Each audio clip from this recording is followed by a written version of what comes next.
Assalamualaikum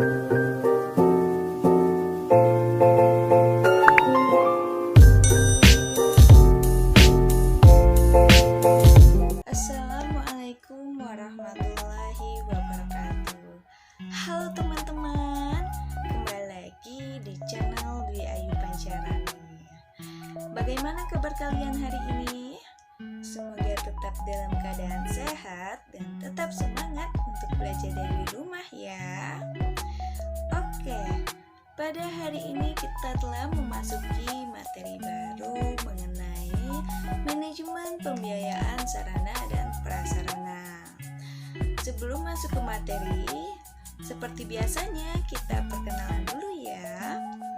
Perkenalkan, saya Dwi Ayu Pancarani dengan NPM A1M020061, mahasiswa program studi pendidikan IPA Universitas Bengkulu.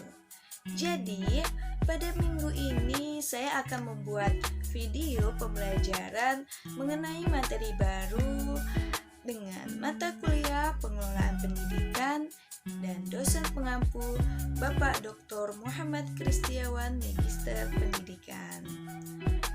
Oke, kita masuk ke pokok pembahasannya. Di sini kita akan membahas yang pertama tentang pembiayaan, kedua manajemen sarana dan prasarana. Oke, yang pertama kita akan membahas pembiayaan. Konsep pembiayaan pendidikan. Pembiayaan pendidikan adalah upaya mengumpulkan dana untuk membiayai operasional dan pengembangan pendidikan untuk meningkatkan kualitas sumber daya manusia sehingga mampu bekerja sama di lingkup lokal, regional, nasional, maupun internasional. Kemudian, faktor yang mempengaruhi pembiayaan pendidikan menurut Bastian tahun 2015, yang pertama itu ada kenaikan harga. Kedua, perubahan relatif dalam gaji pengajar. Ketiga, perubahan dalam populasi dan kenaikannya presentasi peserta didik di sekolah negeri. Keempat, meningkatnya standar pendidikan. Kemudian meningkatnya usia anak yang meninggalkan sekolah. Dan yang terakhir, meningkatnya tuntutan terhadap pendidikan lebih tinggi. Yang kedua, ada landasan hukum pembiayaan pendidikan. Menurut Baharudin tahun 2010 menyebutkan bahwa landasan hukum pembiayaan pendidikan terdiri dari yang pertama itu ada dasar yuridis. Dasar yuridis ini meliputi Pancasila sebagai negara yang berdaulat. Republik Indonesia mengakui Pancasila sebagai kedaulatan tertinggi dan menjadi landasan hukum atas setiap penyelenggaraan segala bentuk kegiatan. Kemudian Undang-Undang Dasar 1945. Di dalam pembukaan Undang-Undang Dasar 1945, dalam alinea keempat disebutkan adanya perkataan mencerdaskan kehidupan bangsa. Ini berarti bahwa setiap lapisan masyarakat berkewajiban untuk serta melaksanakan pendidikan sebagai upaya mempertahankan kedaulatan Republik Indonesia. Yang ketiga itu ada peraturan perundang-undangan. Di dalam lembaga pendidikan, dalam melaksanakan tugasnya, menerima dana dari berbagai sumber, penerimaan dari berbagai sumber tersebut perlu dikelola dengan baik dan benar. Kemudian, terdapat dasar fisiologis, seperti yang telah dikemukakan bahwa proses pendidikan tidak dapat berjalan tanpa dukungan biaya. Hal ini dikarenakan segala kegiatan yang dilakukan sekolah memerlukan dana. Hampir dapat dipastikan bahwa proses pendidikan tidak dapat berjalan tanpa dukungan biaya yang memadai. Kemudian yang ketiga, sumber keuangan sekolah. Menurut Nanang Fathah tahun 2004, sumber keuangan sekolah yaitu sebagai berikut. Sumber keuangan sekolah itu terdiri dari yang pertama itu ada pemerintah pusat, kedua ada Pemda, ketiga yayasan, kemudian dari pengusaha, orang tua, siswa, kelompok masyarakat, alumni, dan lain sebagainya.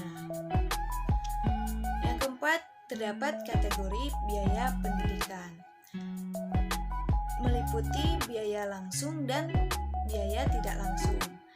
Dalam biaya langsung, berproses dalam produksi pendidikan di mana biaya pendidikan ini secara langsung dapat meningkatkan mutu pendidikan. Biaya langsung akan berpengaruh terhadap output pendidikan. Sedangkan biaya tidak langsung adalah pengeluaran yang tidak secara langsung mendukung proses pendidikan tetapi memungkinkan proses pendidikan tersebut terjadi di sekolah, meliputi biaya hidup, transportasi, biaya jajan, biaya kesehatan, dan biaya-biaya lainnya. Kemudian biaya masyarakat dan biaya pribadi. Biaya masyarakat dapat dikatakan sebagai biaya publik, yaitu sejumlah biaya yang harus dibayar oleh masyarakat untuk pendidikan, baik melalui sekolah maupun melalui pajak yang dihimpun oleh pemerintah, kemudian digunakan untuk membiayai pendidikan. Kelima, ada pendekatan biaya satuan pendidikan. Meliputi yang pertama pendekatan makro. Pendekatan makro mendasarkan perhitungan pada keseluruhan jumlah pengeluaran pendidikan yang diterima dari berbagai sumber dana, kemudian dibagi jumlah peserta didik. Itu menurut Fatah 2009. Faktor utama yang menentukan perhitungan biaya satuan dalam sistem pendidikan adalah kebijakan dalam pengalokasian anggaran pendidikan di setiap negara. Kemudian kedua, pendekatan mikro. Dalam pendekatan mikro mendasarkan perhitungan biaya berdasarkan alokasi pengeluaran berkomponen pendidik yang digunakan oleh peserta didik. Satuan biaya pendidik merupakan biaya rata-rata yang dikeluarkan untuk melaksanakan pendidikan di sekolah atau madrasah per murid atau per tahun anggaran. Yang keenam, ada fungsi pembiayaan pendidikan. Menurut Baharudin tahun 2010, fungsi pembiayaan pendidikan yaitu meliputi memungkinkan penyelenggaraan pendidikan dilakukan secara efisien dan dalam artian dana yang diperoleh dapat digunakan untuk pencapaian tujuan tertentu yang diinginkan. Kemudian memungkinkan ketercapaian kelangsungan hidup lembaga pendidikan. Selanjutnya, dapat mencegah adanya kekeliruan, kebocoran, atau penyimpangan penggunaan dana dari rencana semula dan menggambarkan target-target yang akan dicapai sekolah atau madrasah. Kemudian kita masuk materi yang kedua, ada manajemen sarana dan prasarana. Pengertian sarana dan prasarana.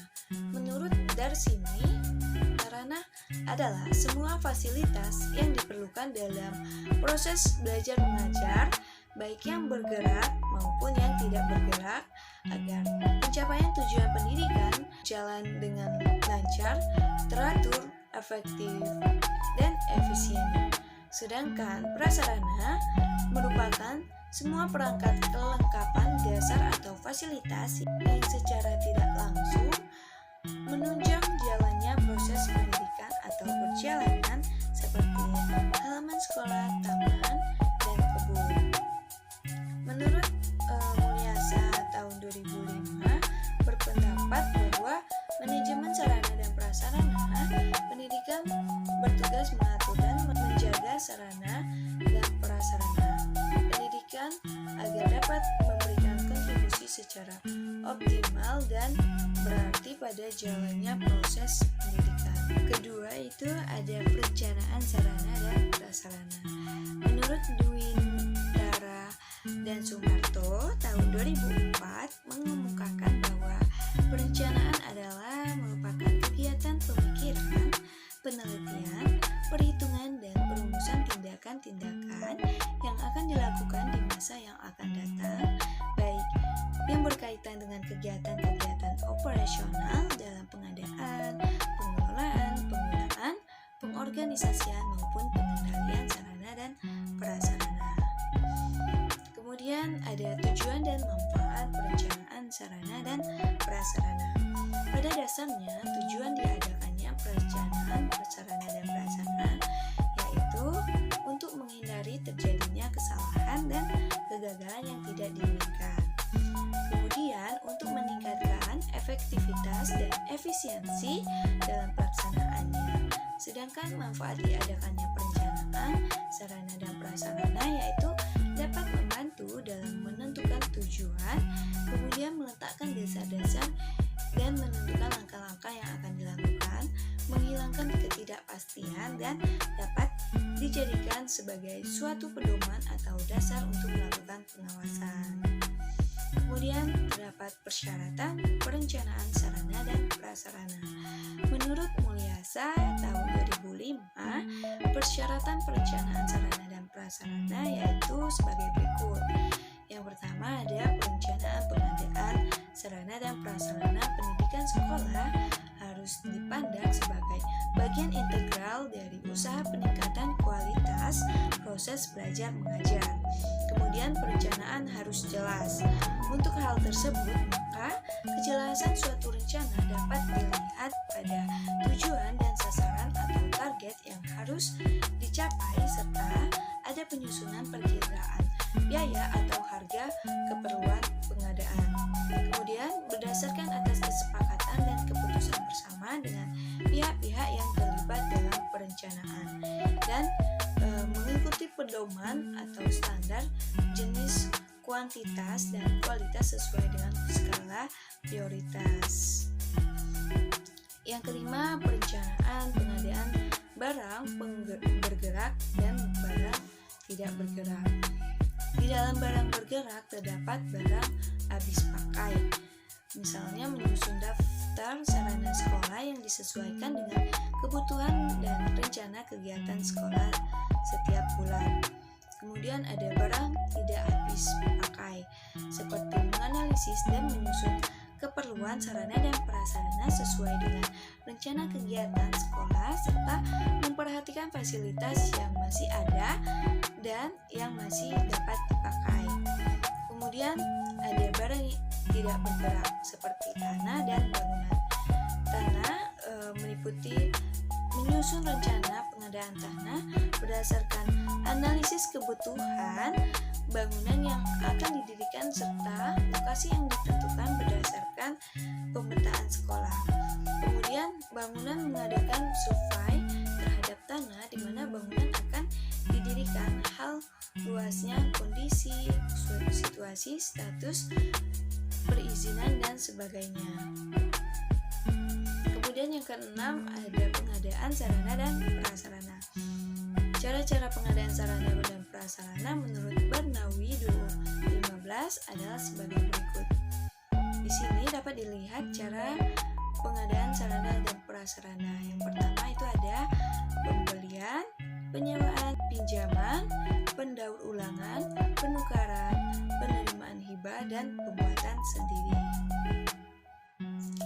Kemudian yang ketujuh, inventarisasi sarana dan prasarana. Inventarisasi sarana dan prasarana pendidikan menurut Barnawi tahun 2015 adalah pencatatan atau pendaftaran barang-barang milik sekolah ke dalam suatu daftar inventaris barang secara tertib dan teratur menurut ketentuan dan tata cara yang berlaku. Dalam tujuan inventarisasi sarana dan prasarana ini adalah untuk menjaga dan menciptakan tertib administrasi sarana dan prasarana yang dimiliki oleh suatu sekolah. Kemudian untuk menghemat keuangan sekolah baik dalam pengadaan maupun untuk pemeliharaan dan penghapusan sarana dan prasarana sekolah. Kemudian selanjutnya sebagai bahan atau pedoman untuk menghitung kekayaan suatu sekolah dalam bentuk material yang dapat dinilai dengan uang dan untuk memudahkan pengawasan dan pengendalian sarana dan prasarana yang dimiliki oleh suatu sekolah. Yang kedelapan ada pemeliharaan sarana dan prasarana. Dalam pemeliharaan sarana dan prasarana pendidikan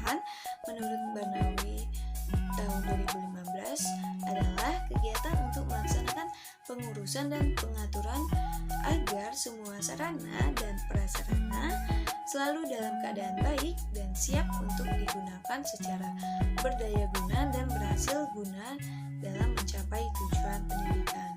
Kemudian yang kesembilan itu ada penghapusan sarana dan prasarana. Menurut Barnawi 2015, penghapusan sarana dan prasarana merupakan kegiatan pembebasan sarana dan prasarana dari pertanggungjawaban yang berlaku dengan alasan yang dapat dipertanggungjawabkan. Secara lebih operasional, penghapusan sarana dan prasarana adalah proses kegiatan yang bertujuan untuk mengeluarkan atau menghilangkan sarana dan prasarana dari daftar inventaris karena sarana dan prasarana tersebut sudah dianggap tidak berfungsi sebagaimana yang diharapkan, terutama untuk kepentingan pelaksanaan pembelajaran di sekolah. Oke teman-teman, jadi sampai di sini dulu pemaparan materi mengenai manajemen pembiayaan sarana dan prasarana.